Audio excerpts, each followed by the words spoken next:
Hello everyone, Chris Whitten here. It's time for another video, and I wanted to yet again, going back to my first video and kind of revisit the Nashville Number System. I got some great feedback, some great comments from some other folks on YouTube.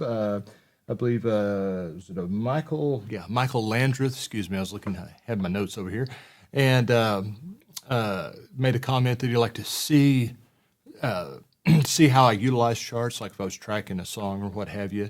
And it was great to hear from another one, Jay Rosenblum, I believe the name is, just talking about out there in Albuquerque, working with Western Swing Group, and how much that knowing the number system helped, with having a large band like that. And he did bring up Johnny Gimbel, and I have to tell you there, Jay, I'm a huge Johnny Gimbel fan, and had the pleasure of known him for a good many years and picking with him and lived down the road from him. So go over to the house a few times and here and there and sit and visit and do a little jamming and pick his brain a little bit. But anyway, I have thought, and I already filmed a video a while ago trying to demonstrate how I use charts. And really and honestly, I can't come up with a real novel way to where it would make sense.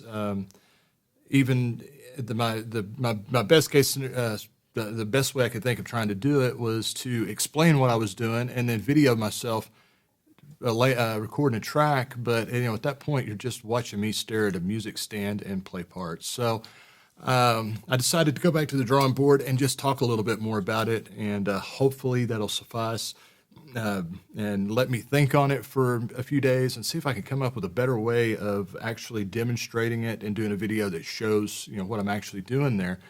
But to answer the question of how I really utilize that as a fiddle player, so to me, that number chart or any kind of chart is really just a roadmap. It's just showing me how to get from point A to point B, and you kind of have your key points on that map, and then what roads you take in between those destinations is kind of left up to you. So for me, if I'm looking at a chart and say for example, let's say that I have a solo section coming up, and I know that I do. I'm looking ahead at it as we're playing through the song. I'm going to start thinking, okay, so I have X number of measures. Say it starts in the 1 chord or the 4 chord, whatever.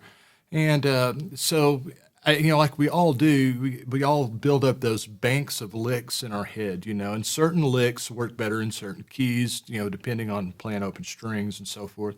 So, a lot of times kind of in my head, I will look at that passage, for that solo section, and I'll think, okay, I think this lick from my memory bank would be good over that 1 chord, and this lick would work well over that 4, and ooh, I got the perfect lick over here over the 5 to then turn it around and get me out of this. So that's kind of how I look at it. And then, so those are like my waypoints on my map, And so then all the stuff in between is just a way for me to transition from one of those licks to the next of those licks, if that makes sense. And of course, if I'm doing something more swing or jazz or whatever, I'm going to want to try to incorporate some passing chords in there, diminished, augmented chords, what have you, or licks based around those chords to get me from, 1 chord to the next. And I try to do it as artfully and tastefully as possible. So that's really, kind of in a nutshell, how I personally utilize those numbers. And just to kind of step back a little bit and just walk through the process. If I'm doing a session, say, I used to do sessions at Sleep at the Wheel studio there at Bismo in Austin. And say I was going in for a full band session there, we would go in, all the musicians, you get set up, get mic'd up, get everything going, and then go into the control room. Everybody would have a piece of paper and a pen or pencil. And the artist, whoever we're tracking for, would either have a acoustic vocal demo to play for us, or they might just grab a guitar and play through the song. Now, they might already have that structure built. They might already have figured out where they want to put the lead rides and maybe have an idea for an intro and an outro, so on and so forth, or they might not. So you kind of do that pre-production phase there where everybody kind of huddles, you write out your charts, and then you kind of start hammering those little details out. And then, of course, for the lead players, you're going to figure out who's going to play fills over the verses and the choruses and the bridges, and who's going to do the solos, and are we going to solo over the verse or over the chorus, or are we going to split the solos in half? How are we going to do that, and so on and so forth. So you make all these notes, and usually rather quickly on your chart. A lot of times this process doesn't take more than about 15 minutes.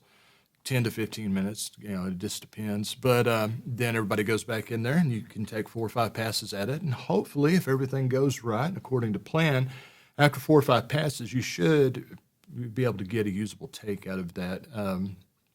So that's kind of, maybe that'll shed a little bit more light on how, for me, how the number system worked, and how I utilize it, day to day. And going back to what I was saying about it being kind of like waypoints on a map, and then I'm going to figure out my route to get from each of those.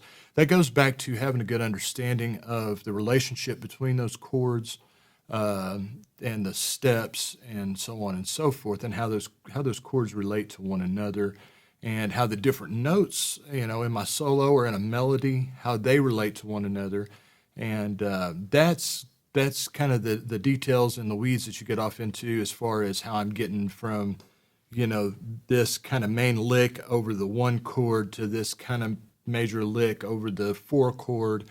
That's kind of give you an idea of how to navigate through that.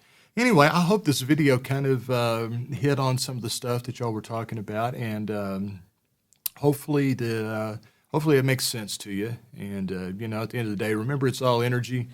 Really, and honestly, you're trying to just artfully build tension and then release it. And that's what makes the music enjoyable. It's all about energy. So anyway, I hope this video makes some sense. And please keep those comments and suggestions and stuff coming in. I love to communicate with people. And as always, if you need some fiddle tracks done, or if you're interested in violin or fiddle lessons, feel free to hit me up. You can drop a message down below in the comments. Look me up on Facebook. My Facebook page is the same as my YouTube channel. It's Fiddling Around a Troubadour's Life. Again, my name is Chris Whitten. So I thank you so much for watching, and until next time, y'all have a great day, a great week, and keep on picking.